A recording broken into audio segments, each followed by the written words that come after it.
These are all my credit cards.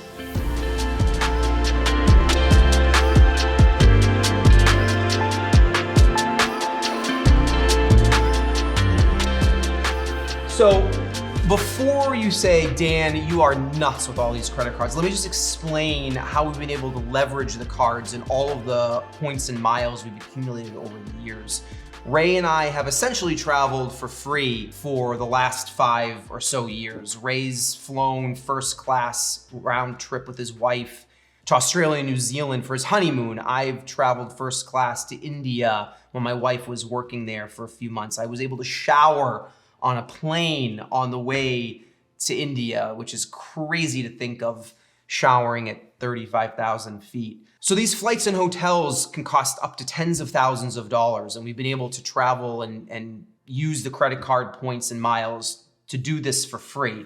And I want to kind of back up and explain how I kind of got into this. Like 5 or 6 years ago, when we weren't really making a ton of money and I wanted to travel, but traveling was expensive, and I started looking into credit cards, and I started stumbling across all of these sites online, YouTube, that dive into great detail on credit card miles, point strategies, all of these points programs, what are the best credit cards, etc. And there's a ton of resources out there that dive really, really deep into the intricacies of all of these programs. And I don't really want to spend the time doing that because that's hours and hours and hours worth of content. I just want to talk about how we're able to leverage it in our business and how you can leverage it in your business, and also kind of just talk about some of the cards that we use daily and the benefits of using those cards and how they can potentially help you travel for free.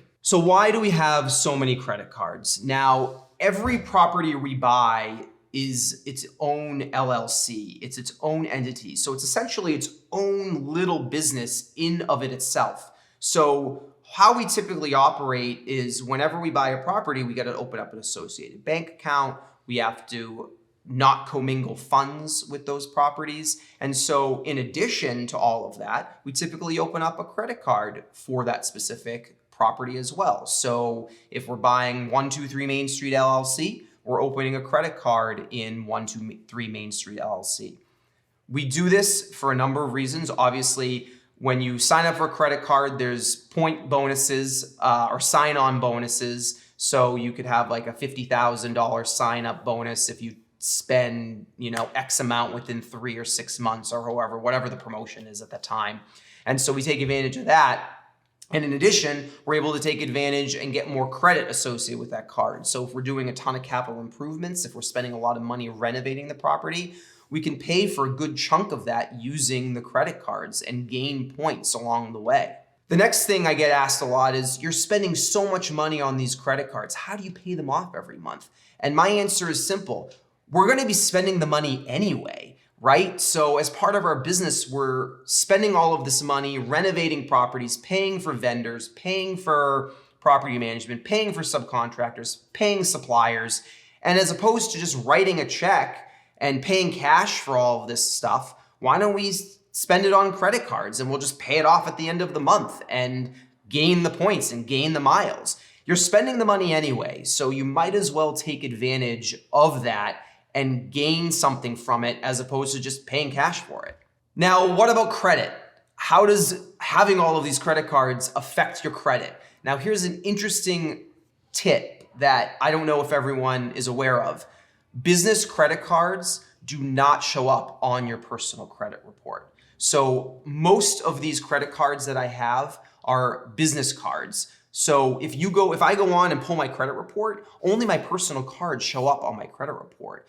And while you may get a hard inquiry when you're applying for these cards, hard inquiries on your credit report don't really affect your overall credit score too much. It's a very, very small factor when determining your credit score. So if you have all of these business cards, they're not going to show up on your credit report. And so you don't have a ton to worry about there, which I know a lot of people get freaked out about.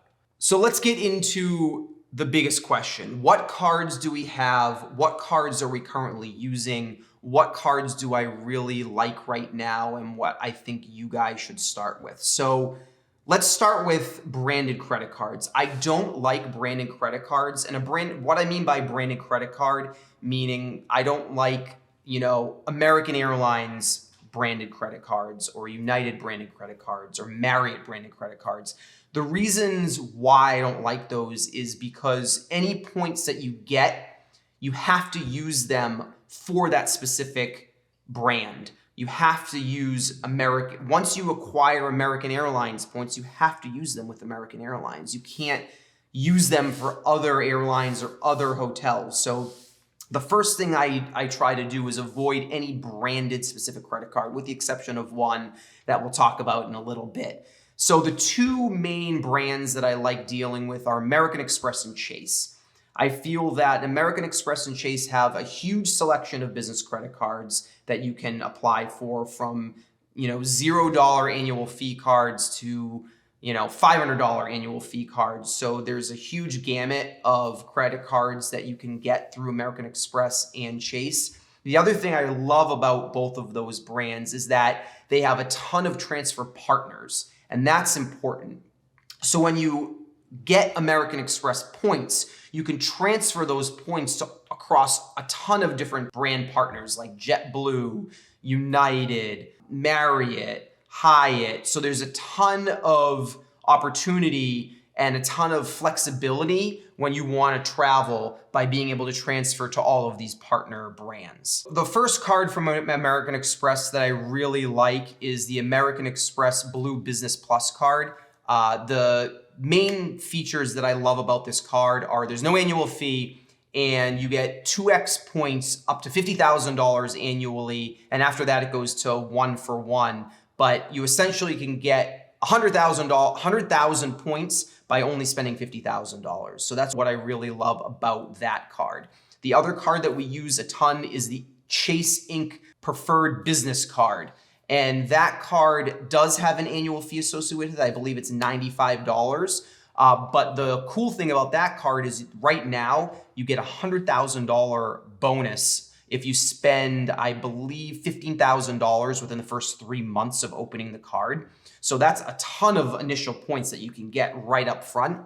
And after that, you get 3x points for every $1 you spend, up to $150,000 a year for these specific categories. And I'm not going to get into the categories, but categories can include travel, fitness, gas. They have all of the categories listed on their website, but you get 3x points up to $150,000 on those specific categories. So those are the two cards that we really, really enjoy right now. The other card that we get is actually a branded credit card. It's a Chase card, but it's a Hyatt branded Chase card. And the reason why we do that is I really love the Hyatt brand. I feel that there's a lot of flexibility. They have a ton of properties worldwide.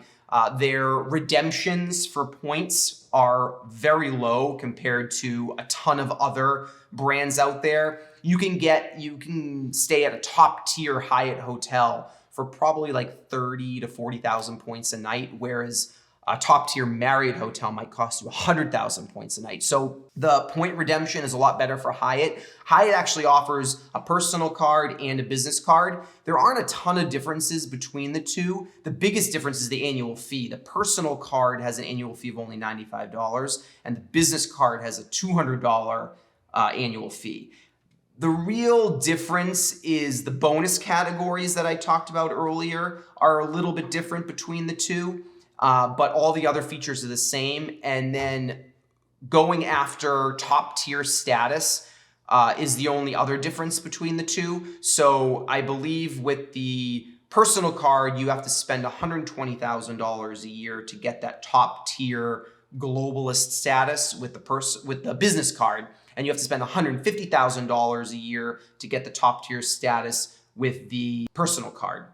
So you spend a little bit more for the personal card, but at the end of the day, I don't know if it's worth the extra $100 from an annual fee perspective for that. If you're spending the money and you can hit that already, I would just get the personal card. Now, just remember, the personal card will show up on your credit score. But if you pay the bill off at the end of the month, it won't affect your credit score really much at all. Now, one thing I highly discourage is booking travel through the travel portals for these particular credit card companies. So both Chase and American Express actually have like a portal that you'll log into that you can book travel and use your points directly through American Express as opposed to transferring them to travel partners. I strongly recommend against doing that. I feel that the redemption values are significantly devalued when you try to book travel through these travel portals. So I would avoid that at all costs. I know they really try to push doing that because it's all within their own ecosystem, but the real value is transferring to partners outside of that brand and then booking travel through that particular partner. Now, all of this obviously sounds amazing, and there are a bunch of challenges and complexities associated with doing this. So I want to preface and talk about all the good, but I also want to talk about the challenges and potentially pitfalls when you're trying to book and trying to do all of this travel for free, right? So when you're paying for all of these cards, you're paying the bills for all of these cards. You want to make sure you're paying bills from the correct accounts. And that can get really complex. If you're doing a ton of projects every month, you're going to have you could potentially have a lot of spend and a lot of line items on these credit card bills. So you have to go through line item by line item every month. Thank you, Ray. And basically pay the correct line item or correct bill using the correct bank account associated with that specific bill. So I'll give you an example, right? So we have rental property and then we have, for sale property, or we have all these projects going on. If I go to Home Depot and buy something, for $100 for a particular property, and then I go back to Home Depot the next day and buy $100 worth of something for a different property, you need to make sure that you keep those receipts and that you account for which property you're spending the money on or allocating for. So that way, when you go and pay the bill at the end of the month, you're paying out of the correct account and you're accounting for the right line items. So it can get pretty complex if you have a lot of credit cards and if you have a lot of bills from a lot of different projects. But what we try to typically do, and it doesn't always work out this way, is if you do have a credit card for every single LLC, you try to only spend the money associated with that LLC. And sometimes it doesn't always work out that way because you have a limited amount of credit associated with a credit card. And sometimes you have to spread it across a bunch of different credit cards. So it doesn't always work that way, but you want to make sure that you're accounting properly and keeping all of your receipts and paying all the bills off at the end of every month. Now, the other thing that you want to be aware of is flexibility in travel. And so when you're booking travel using points, a lot of these brands have started blocking dates or only allowing or releasing reward seats or reward availability or reward rooms on certain days. And once those rooms are booked up, then it's over and they don't release any more rooms for that particular day or any more seats on a plane for that particular day. So if you're someone that can't be very flexible when you're traveling and you have to only travel on certain dates or during certain time periods, then that's something that also may deter you from wanting to pursue this. Up until this point, my wife and I are typically pretty flexible. So, if a reward is available on a Tuesday versus a Friday or a random day during the week versus a weekend, we try to take advantage of that. And obviously, the more off days, there's more availability on off days than more, popular travel days during the week or popular travel times a year. So having flexibility in travel definitely increases and allows you to be more flexible in terms of booking these flights. So those are some of the challenges and complexities when it comes to booking travel. But at the end of the day, if you can leverage all of the spend that you're already leveraging in your business on these credit cards, it can be super lucrative, and the cash back percent associated with booking a $20,000 first class ticket to Europe or to Asia significantly outweighs the 5% cash back or the 2% cash back that you might get on some of these other credit cards. So again, it comes down to what your goals are, how much you're spending in your business, how much you really want to travel, or how much you anticipate traveling, but then taking advantage. So, I would just go map it out and weigh the benefits and weigh the pros and weigh the cons. And if it's something you're interested in, hit us up, let us know in the comments, like, subscribe, hit that bell notification for future videos. And hopefully this has become valuable for you or was valuable for you. And I'd love to get your feedback. Thanks. See you on the next one.